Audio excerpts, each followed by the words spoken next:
When three bullies cornered Marcus behind the gym, they expected him to be scared. But within seconds, one of them was on the ground, and the others quickly learned what it meant to mess with the wrong kid. Marcus Holloway entered Westbrook High School without much fanfare. No warm welcome, no whispers of curiosity, just another transfer student in the middle of the semester. His backpack was well worn, his hoodie was faded, and he walked with that quiet confidence, like someone who had learned to read a room before ever speaking in it. It was a chilly Monday, and the remnants of the weekend's snow still covered the sidewalks. The morning bell rang sharply through the crowded hallways as Marcus paused at his locker. He scanned the sea of students rushing by, trying to find his place. He wasn't scared. He knew the routine: find your classes, avoid attention, and keep to yourself. Inside his first period math class, a few students glanced over when Marcus entered. A girl in the corner whispered something behind her hand. The teacher smiled and motioned toward an empty desk at the back of the room, but no one said anything else. No introductions, no questions, just silence. Marcus didn't mind. Silence had always been a form of safety where he came from. In his old neighborhood in Detroit, blending in was an unspoken rule. His uncle called it moving invisible, a skill honed in places where standing out could lead to trouble. Marcus didn't wear flashy clothes or draw attention to himself. He preferred to keep his head down, move through the halls unnoticed. Westbrook High wasn't like Detroit, though. The kids here were polished, name-brand clothes, perfect haircuts, and loud, confident laughter that filled the halls. They moved like they owned the place. No one said anything outright to Marcus, but he could feel their eyes on him. A glance at his old sneakers or the slight raise of an eyebrow when they saw his secondhand hoodie told him everything. He ate lunch alone, sitting at a table near the back of the cafeteria with his simple tray of spaghetti, a banana, and chocolate milk. He chewed slowly, watching and listening. That's when he heard the laugh. "Yo, is that what you brought from home? For real?" Marcus looked up to see a tall kid in a varsity jacket smirking at him. That was Kyle Jamison, the football co-captain, star tight end, and self-declared king of the junior class. Flanking him were two other guys, both grinning like they shared some private joke. Marcus didn't respond. "Man's eating like it's the Great Depression," Kyle added loudly, enough for the nearby tables to hear. The table erupted in scattered laughter. Not everyone joined in, but enough did. Marcus kept eating, his eyes down. He didn't want trouble, not now. One of Kyle's friends, a short kid with a crew cut, leaned over. "You hear me, man? You deaf or just slow?" Marcus gave him a look, just for a second, then blinked and grabbed his milk. Without saying a word, he stood up, leaving the tray behind, and walked out of the cafeteria. No insults, no scene, just silence as he moved toward the hallway. But that wasn't the end of it. Later that afternoon, someone shoved his books off his desk in science class. No one claimed it, and the teacher didn't notice. After school, someone wrote "charity case" in dry erase marker across his locker. It wiped off easily, but the mark it left stayed with him. That night, Marcus went home quietly, took the bus to the outskirts of town where his uncle's gym sat behind an old tire shop. The smell of sweat and leather hit him before the doorbell even chimed. Inside, Uncle Reggie was wrapping someone's hands. "You all right?" Reggie asked. "Yeah," Marcus muttered. "Just school."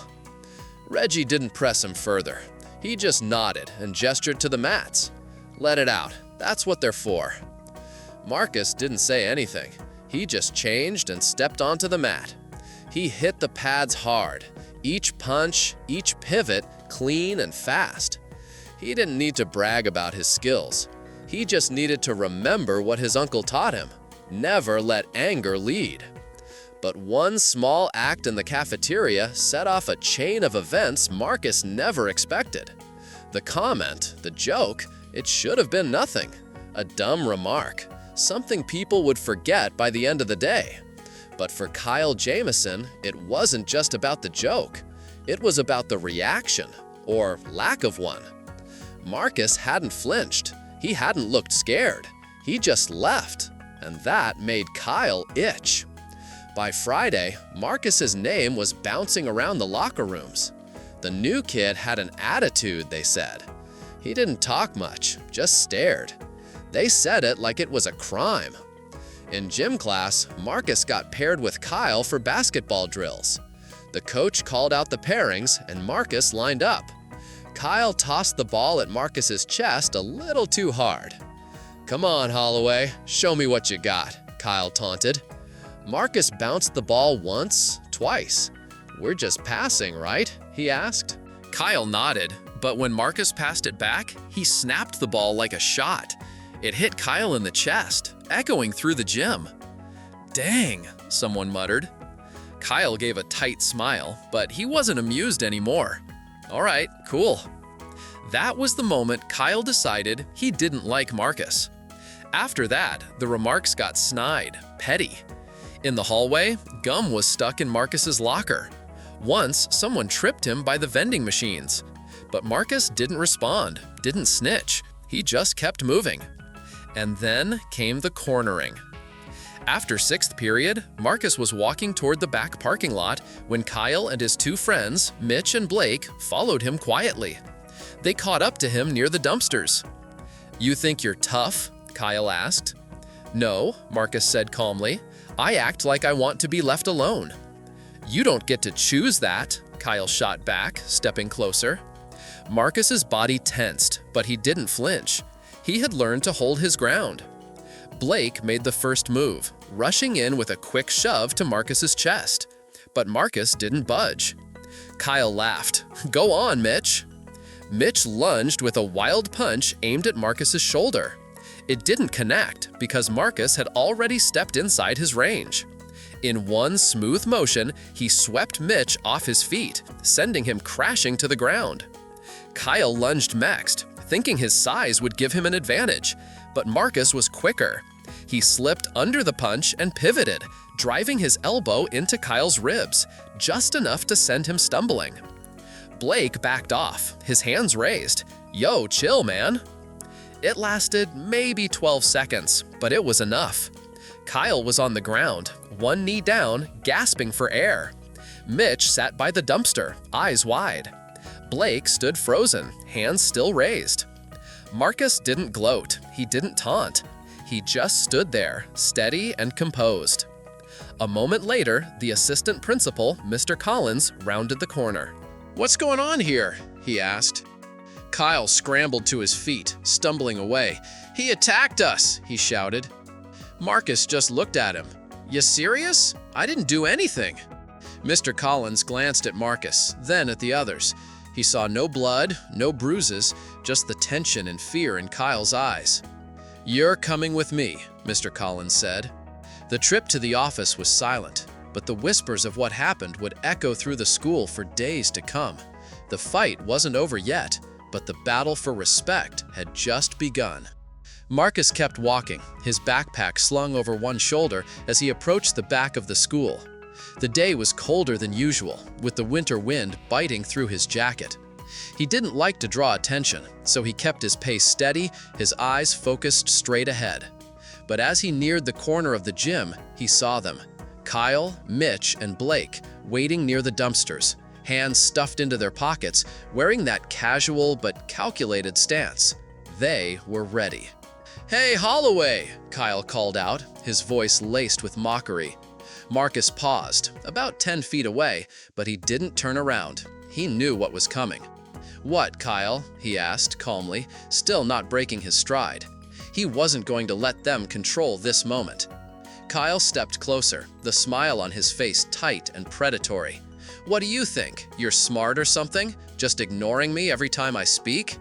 "I didn't come here for you," Marcus replied, his voice low, steady. His hands were by his sides, the tension in his body unmistakable, but he wasn't about to show fear.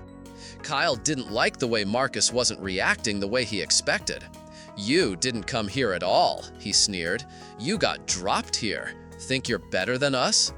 Marcus narrowed his eyes, his gaze sharp. "What do you want, Kyle?" Mitch, standing to Kyle's side, took a step, moving around Marcus. The posture was fake casual, like he was in control.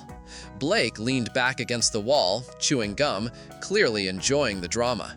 Mitch's eyes flickered toward Marcus, sizing him up. "I want to know what makes you so special," Kyle continued, stepping closer until they were just a few feet apart. "You act like you don't have to talk to anyone, like you're better than the rest of us." Marcus didn't flinch. "I'm not acting like anything. I'm just minding my business. You're the one who's making it something else." Kyle's eyes narrowed. "We're not done talking yet." He took a step forward, trying to intimidate Marcus by getting into his personal space. Marcus didn't budge. His heart rate was steady, his focus sharp. He'd been in situations like this before. He knew the game. But this time, it felt different. This time, it wasn't just some random act of bullying. It was personal. Blake shifted, taking a step back, and Mitch let out a low whistle. "Yo, Holloway, you got a problem?" Marcus shook his head slowly. "No, I don't, but you're about to." The moment Kyle lunged, trying to shove Marcus hard in the chest, Marcus didn't move. He stood his ground like a rock, his feet planted firmly on the ground. The shove had no effect, and Kyle's smug expression faltered for just a split second. Marcus didn't let the moment slip. With lightning speed, he twisted and swept his leg, sending Kyle stumbling backward. The move was smooth, precise. Kyle hit the ground with a dull thud, eyes wide in shock. Mitch and Blake froze, unsure how to react. Kyle scrambled to his feet, his face reddening. "You're dead," he spat. He was shaking with rage now, his tough guy facade cracking. "No, you're just too slow," Marcus replied coldly. His tone was calm, but his eyes were focused. He wasn't going to let them make a fool of him. Not now. Mitch stepped forward, trying to close the gap, but Marcus had already calculated his move. As Mitch rushed in, Marcus sidestepped, his body fluid like water, and shoved Mitch into the side of the dumpster. The crash made a noise that echoed down the empty parking lot. Blake, realizing things had escalated too far, held up his hands in defense. "Yo, chill, man," he muttered, backing away slowly. He didn't want to be part of this anymore. Marcus stood still for a moment, his breath steady, not even breaking a sweat. The sound of the cold wind swirling around them was the only noise for a few seconds. But just as he thought it was over, Kyle lunged again, fury in his eyes. But Marcus was ready.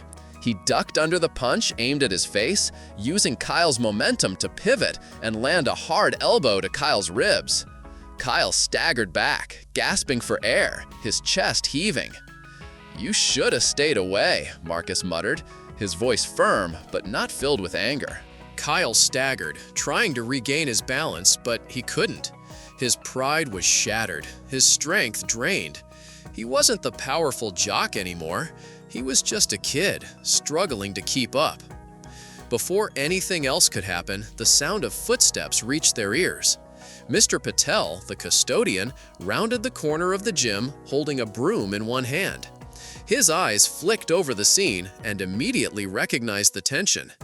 "What's going on here?" Mr. Patel asked, his voice calm but authoritative.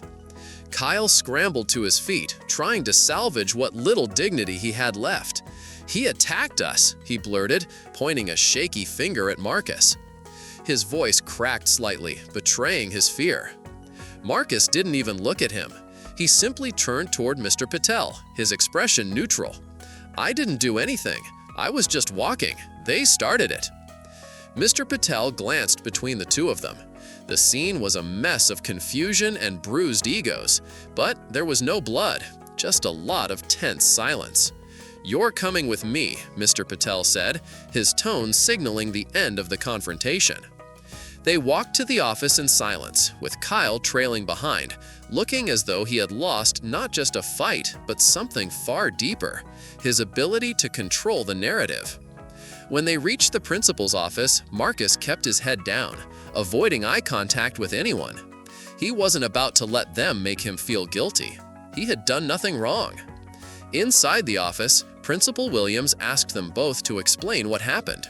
Kyle went first, of course. He spun his version of the story, making Marcus sound like the aggressor. But Marcus didn't interrupt. He just told his side of the story, calm and straightforward. After the hearing, it was clear that the evidence didn't align with Kyle's story. There were no injuries, no signs of a fight, just a lot of bruised egos and reputations on the line. Kyle was sent home for the day, and the situation was put under review. When Marcus left the office, he didn't feel like a hero. He just felt tired. His body ached from the fight, but his mind felt clear. Sometimes standing up for yourself wasn't about winning. It was about making sure no one else got the chance to push you down. As he walked through the hallways the next day, things had changed. The whispers were still there, but they weren't about him anymore. The students at Westbrook High were starting to see him differently, not as the quiet, easy target, but as someone who wasn't to be messed with. And that, Marcus realized, was all he needed. Reggie paused, the screen going dark as he turned to face his nephew. "You've got to understand something, Marcus," he said, his voice steady. "When you defend yourself and win, it makes people uncomfortable, especially the ones who thought they could push you around." Marcus sank further into the couch, staring at the empty space in front of him. His hands were clenched into fists at his sides, but not out of anger, out of confusion. "I didn't even go hard, Uncle Reggie. I held back. I didn't even want to be there." Reggie nodded slowly, his eyes never leaving Marcus. "I know you did, but sometimes showing that kind of strength, control even, is what gets to people. It makes them wonder why you didn't just let it slide, why you didn't back down. But you didn't, and now they see you as something different." Marcus rubbed his temples, the weight of the day pressing against him. "I never asked for this," he muttered. "I just wanted to finish high school, be left alone." Reggie sat down next to him, a rare moment of seriousness in his usually carefree demeanor. People don't always get to choose what they're seen as. Sometimes it's not up to you, but you can choose how to carry yourself. You remember that. Marcus didn't answer right away. Instead, he leaned back on the couch, watching the muted television screen. Silence filled the room as the weight of his uncle's words settled in. The next day at school, things were different. Marcus felt it the moment he stepped through the front doors of Westbrook High. His name was whispered under breath, glances were thrown his way, and students were quieter than usual as he passed by. He wasn't the invisible new kid anymore. Now, he was the subject of conversation, and it didn't feel good. In first period, he sat at the back of the class, the same as always, but the silence around him was thicker now. It wasn't just the quiet of ignoring someone, it was the quiet of unease, of people who didn't know how to treat him after what happened behind the gym. During lunch, he made his way to the cafeteria as usual, but this time the tables were different. A few of the kids who used to joke with him avoided his gaze. One girl, a sophomore, glanced at him before quickly looking away. Brock, of course, had a different table today, the one closest to the window, where he could retell his version of the story. "Dude's psycho," Brock was saying, loudly enough for Marcus to hear as he walked past. "Came at us like it was a movie scene. Kicked Logan's legs out like he's Bruce Lee or something. Nobody does that unless they've been in real fights." The group laughed, but Marcus wasn't paying attention to them. He knew Brock was spinning the story his way, making himself the victim. But Marcus wasn't the one who needed to set the record straight. That wasn't his job. He took his usual seat in the back of the room, setting his tray down quietly. No one said anything to him, but they didn't have to. The silence was more telling than any words could be. They weren't ignoring him now, they were avoiding him. Across the room, Logan wasn't there. Ty, too, had moved seats. Brock sat with a few of his friends, retelling the incident in exaggerated detail. One of his friends at the table, a guy named Dylan, raised an eyebrow. "You guys surrounded him, right?" Dylan asked casually, taking a bite of his food. "I mean, it's not like he just went off on you for no reason." Brock's eyes flashed, and he snapped back, his voice tight. "Nah, we were just talking. He flipped out for no reason." Dylan didn't look convinced. Sure." At that, Brock shot him a glare, but said nothing more. The table fell quiet, and Marcus went back to eating his lunch, the faint noise of other students chatting surrounding him, but it felt distant. He was in his own world now, not part of their drama. The rest of the day passed in the same eerie quiet. In gym class, Coach Rollins had Marcus shadow drills by himself. No pairing with anyone, no group work, just instructions to practice on his own. He didn't argue. It was easier this way. After school, Marcus didn't go straight to the gym like he normally would. Instead, he took the long route home, walking past the corner store, cutting through an alley he hadn't used since moving to Westbrook. He needed space, time to think. When he arrived home, his uncle was there, as always, sitting in front of the TV, watching an old UFC fight replay. Marcus dropped his bag by the door and collapsed onto the couch, running a hand through his hair. "Rough day?" Reggie asked, not looking away from the TV. Marcus let out a breath, his voice quiet. "People act different now." Reggie paused the TV and turned to face him. "You thought they'd be grateful?" Marcus shook his head. "No, I just didn't think they'd look at me like I'm dangerous." Reggie turned the TV off, his expression serious. "Listen, Marcus, you need to understand something. When you defend yourself and come out on top, it makes people uncomfortable. They don't know how to react, especially when they were the ones doing the bullying. They expected you to back down, and when you didn't, when you stood your ground, it shook their world. They weren't ready for it." Marcus stared at the floor. "I didn't want any of this." "I know, but people see strength, and that scares them. They don't want to admit they were wrong about you, but you have to hold your head high, regardless." Marcus took a deep breath. He had done the right thing. He knew he had. But as his uncle had said, sometimes standing up for yourself didn't make you a hero. It made you a target. He just didn't know yet how to deal with that part of it. The next day, as Marcus walked to school, the whispers followed him, the glances, the quiet discomfort in the hallways. But something had changed within him. He wasn't the scared kid who just wanted to fade into the background anymore. He wasn't going to let them push him around. He would walk tall, not just for himself, but for anyone else who needed to stand their ground. And if it made them uncomfortable, so be it. They would get used to it. Marcus sat at the kitchen table, his gaze fixed on the empty mug in front of him. Uncle Reggie's words echoed in his mind. Strength scares the weak, especially the loud ones. The weight of the fight, the aftermath, the tension at school, it all felt like it was crushing him from the inside.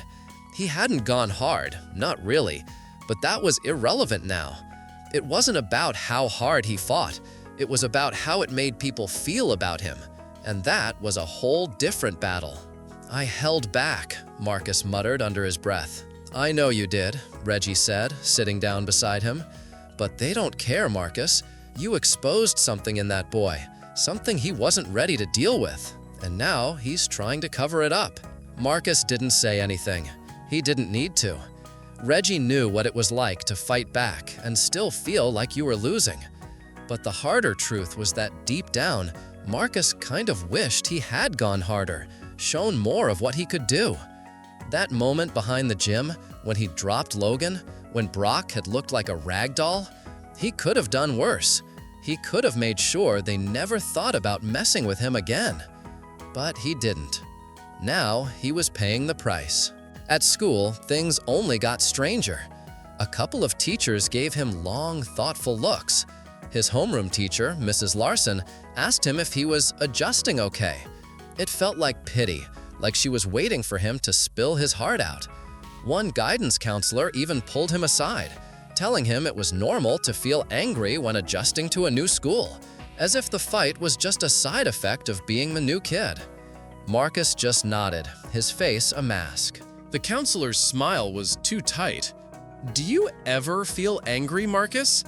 He stared at her, his mind swimming with frustration, but he just shook his head. "No, I'm fine." The counselor pressed further, but he didn't have the energy to entertain it. He stood up and walked out before she could finish her next question. That night, everything changed. Marcus sat down at the kitchen table, scrolling through his phone when he saw it. A blurry photo of the fight behind the gym. The caption read, "He thinks he's in a movie. Scared yet?" It was posted from Brock's burner account, and the comments were a mix of shock and suspicion.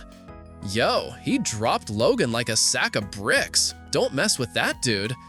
"Nah, something's wrong with him. Why was he even here if he's going to act like that?" The words hit him like a punch to the gut. He wasn't ashamed of what he did, not really. He had done what anyone would have done if they were cornered. But now, the story wasn't his anymore. It was everyone else's version, twisted by the people who needed to make themselves feel better. Marcus sat there reading the comments over and over. He couldn't stop. A pit formed in his stomach as he realized the weight of it all. The quiet kid who just wanted to go unnoticed was now the talk of the school, and it wasn't a good thing. The next morning, Marcus walked into school and saw them. 2 security officers standing at the entrance, something that had never happened before. He didn't react. He just kept his eyes straight ahead and walked past them. The tension in the air was thick, but he wasn't going to let it affect him. Inside, the loudspeaker crackled to life. "All students involved in last week's altercation are currently under review. A formal hearing will be held this Thursday." A hearing? They were making it official.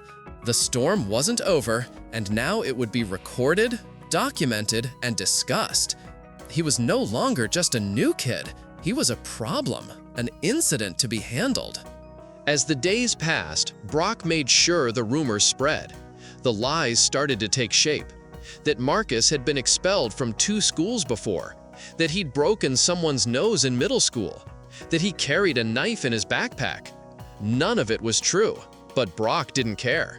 He needed to rewrite the narrative. He needed to make sure everyone knew Marcus was the problem, not him. The video Brock posted kept getting shared. It was grainy and short, cut right before Logan swung the first punch. But in the few seconds shown, Marcus looked like the aggressor. Calm, controlled, dangerous. Brock captioned it, "Watch how he moves. That's not normal." The hashtags told the story. Hashtag Millstone Threat. Nappard shouldn't be here. The comments took a darker turn. He's not like us. Betty learned that in juvie. Expel him before something worse happens. Marcus read it all, his stomach turning with every word. He didn't respond, didn't post a defense. He didn't need to. But the silence was heavy, and silence always has a cost. The next day, Marcus's mom got the call from the school. By Wednesday, a formal hearing was scheduled. Reggie took the day off work, and the 2 of them walked to the district office, a folder full of statements in hand. Brock didn't need to be there. His story was already in the room. When they sat down at the conference table, the principal, Mr. Langford, cleared his throat. "We've had several concerns raised by students, faculty, and parents. It's our responsibility to determine whether Marcus Tolliver poses an ongoing safety threat to the student body." Reggie leaned forward, his voice firm. "My nephew is not a threat. He's trained in self-defense. He didn't go looking for a fight. He tried to walk away. He gave them a warning." The board member, glasses perched on his nose, glanced at the folder in front of him. "Is it true that Marcus has combat training?" Reggie didn't flinch. "Yes, but training doesn't mean violence. It means control. It means knowing when not to hurt someone." One of the assistant principals spoke up. "There's a video circulating, but we don't see what starts the altercation." "Of course you don't," Reggie interjected. "It's edited." The room went silent. Marcus spoke for the first time. "They came after me. I didn't swing first. I didn't even want to be there." The board member tapped his pen against the folder, clearly frustrated. "We have reports of you being involved in previous altercations. This is a serious issue." Marcus didn't flinch. "I wasn't the one who started it, but I'm the one getting punished." The hearing was long, but in the end, the decision came down. Marcus wasn't expelled, but the damage had already been done. As he walked out of the conference room, he realized that even though the official decision was in his favor, it wasn't the end. The whispers, the stares, and the rumors would linger no matter what. When he left the district office that day, he didn't feel victorious. He just felt tired. He wasn't sure what the future held for him at Westbrook High, but one thing was clear: he wasn't going to let anyone control his story anymore. He would write it himself. But there was still the lingering weight of the fight, of the choices he had made, and of the new version of himself that people saw. He had stood up for himself, but at what cost? The silence in the halls felt different now. It wasn't the quiet of a new kid trying to find his place. It was the silence of someone who had been labeled, who had proven he wasn't to be messed with, but was still left with the quiet resentment of those who didn't understand him. Marcus stood by his locker, watching the chaos of students rushing around him. He could hear their laughter, the sound of backpacks thudding against lockers, and the quiet hum of conversations as the last bell rang. It was the kind of noise that used to make him feel a part of something, but now it felt distant, almost like he was outside of it all. The decision from the hearing had come through, and Marcus had been cleared of any wrongdoing. He wasn't expelled, no suspension. The school officially acknowledged that he acted in self-defense, and while that should have felt like a victory, it didn't. Things weren't fixed. They were just quieter. He'd seen Brock's face in the hallways every day since the hearing, but Brock hadn't said a word to him. He didn't even look at Marcus. It was as if the silence between them had become some unspoken rule. Logan had returned to school as well, but he kept his head down, avoiding eye contact. And Ty? Ty had switched lunch tables entirely, no longer sitting with Brock's group. The school was shifting, but Marcus didn't feel any lighter. He pushed his books into his backpack and closed the locker. The hallway was still packed with students, all rushing out for their winter break plans. Marcus didn't rush. He didn't need to. He stepped into the stream of students, but it felt like he was walking in slow motion. There was no going back to how things were before. He wasn't just the quiet new kid anymore. He was the kid who had fought back, the kid who had made everyone uncomfortable. And yet, something small had shifted. He noticed a change, a few moments here and there that hinted at something different. 2 freshmen were standing up for a kid who was being mocked outside the gym. Marcus saw a teacher step in when a student made a slick comment in class. It was nothing huge, just little shifts, but they were there. Maybe the storm wasn't over yet, but it had started to calm down. As he walked down the hallway, he caught sight of Delaney Foster. She was walking past, not stopping to say anything, but as she reached him, she raised her hand in a small wave. He smiled just a little, the first real smile in days. Not everything needed words. The air around him had changed, and he wasn't sure where it would lead, but it was different. He wasn't sure if Delaney's act of speaking up had changed things for everyone, but it had certainly made things different for him. Marcus stepped out into the parking lot, his footsteps slow as he walked past the rows of cars. He glanced up at the sky, the cold winter wind stinging his face. He didn't feel like celebrating. There was no feeling of triumph, no sense of closure. He'd done the right thing, but now he was left with something heavier than bruises. The weight of having to prove himself in a world that constantly demanded more. The weight of silence and misunderstanding. The truth was, even though he had fought for his right to stand up for himself, he still didn't know if he belonged. He didn't know if the world would ever see him as more than just the label they put on him. But one thing he did know for sure, he wasn't going to let anyone define who he was. Not Brock, not the rumors, and not anyone else. He would define himself. As he stepped onto the bus, Marcus sat down by the window, watching the world pass by outside. The lights of the city flickered as the bus rumbled on. There was a peace in the movement, in the rhythm of the ride. He wasn't sure what the next day would bring, or the day after that, but for now, he knew one thing. He had survived, and that was enough. The weight on his chest wasn't gone, but it had shifted. He wasn't just the kid who'd been pushed into a corner. He wasn't just the kid who fought back. He was something more. The real turning point had come from within himself, from the decision to stand tall even when it felt like the whole world was pushing against him. And maybe that was all he needed to know for now. The next few days after Kareem's speech were a blur. The silence in the hallways had felt different, but it wasn't exactly peace. It was something else. Something that made Kareem realize that surviving the storm didn't necessarily mean healing. People were still whispering, still staring, but now there was a new layer of quiet between him and the rest of the school. They'd seen him speak, heard his story. They were unsure of how to process it, but the noise had dulled a little. On his way out of class that afternoon, Kareem was caught by his English teacher, Miss Curtis. She called him over with a gentle wave of her hand. "Hey Kareem, hold up a sec," she said. He stopped, confused. "We're having a student-led assembly tomorrow. One of the speakers dropped out, and a few of us thought maybe you'd consider saying something."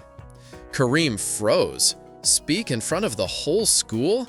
He had just barely found his voice in that gym, and now she was asking him to do it again? Miss Curtis smiled gently, noticing his hesitation. "Only if you want to. I just think people need to hear from you, not the version that's been passed around." Kareem didn't respond. He just nodded once and walked off. The weight of her request lingered with him, but he didn't have time to think it over. He went home, tossed his backpack onto the floor, and sat on the edge of his bed. His mind raced. He knew what he wanted to say, but how to say it?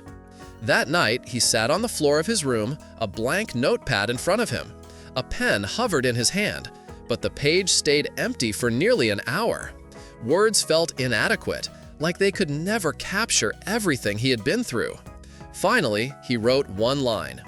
"I didn't ask to be here, but I'm not going anywhere either." It wasn't much, but it was enough to start. The next morning, the auditorium was packed. The lights were dimmed and the air was heavy with the hum of nervous students and quiet whispers.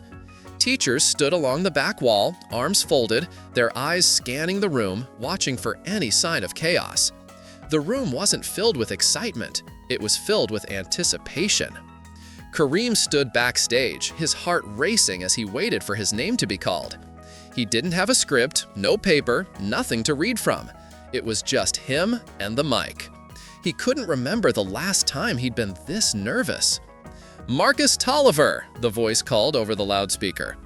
He stepped out, slowly, his eyes scanning the sea of faces. For the first time, he felt like the whole school was waiting for him to speak. There were no chants, no jeers, just silence. He took a deep breath and walked up to the mic. He didn't glance at the paper in his hand. No, this was different. This time, he would speak from his heart.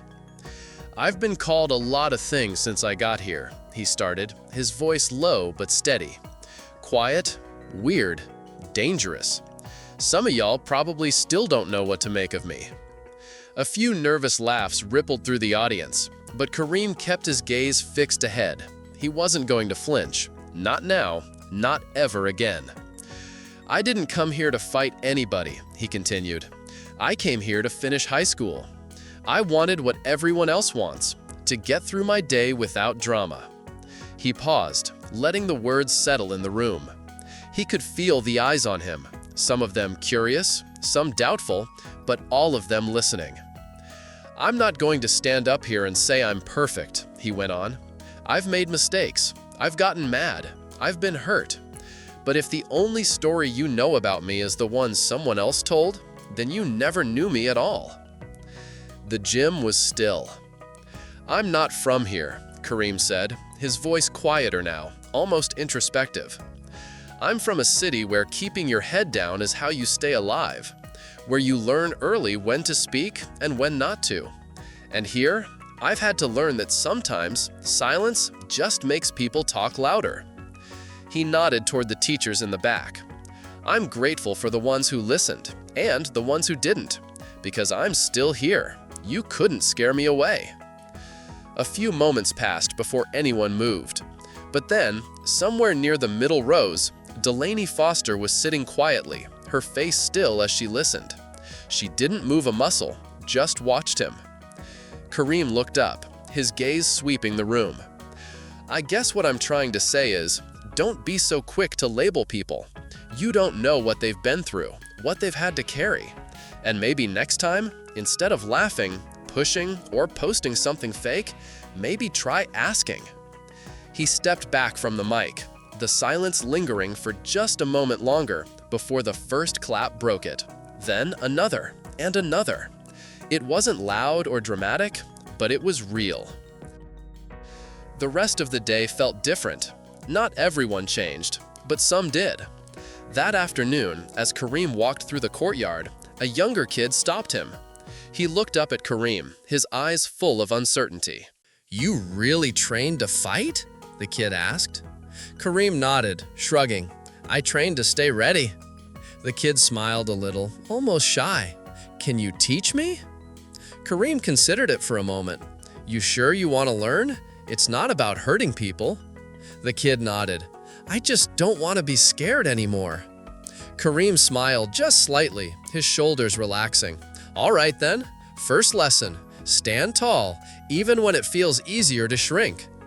The two walked side by side toward the exit gate, not as teacher and student, but as two kids who had learned how to move forward, even when the world kept pushing them out. Sometimes the hardest battles weren't fought with fists. They were the ones where you had to prove you belonged, where you had to hold your ground when the world told you to shrink. And maybe, just maybe, that was enough to make a difference. This story of Marcus Holloway emphasizes several key life lessons that resonate beyond the high school setting.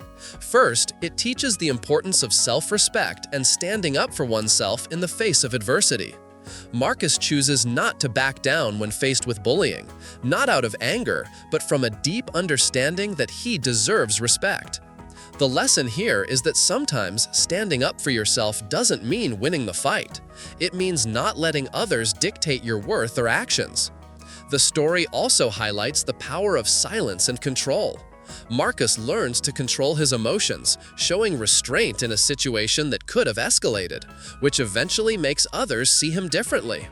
Additionally, the support of others, like Delaney Foster, reminds us that doing the right thing often requires courage, even if it's difficult or unpopular.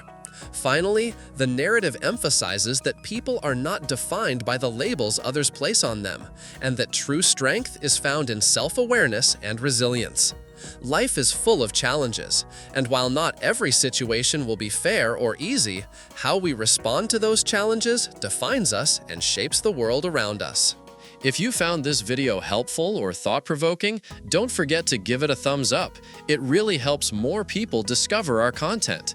And if you haven't already, hit that subscribe button and turn on notifications so you never miss the latest updates from our channel.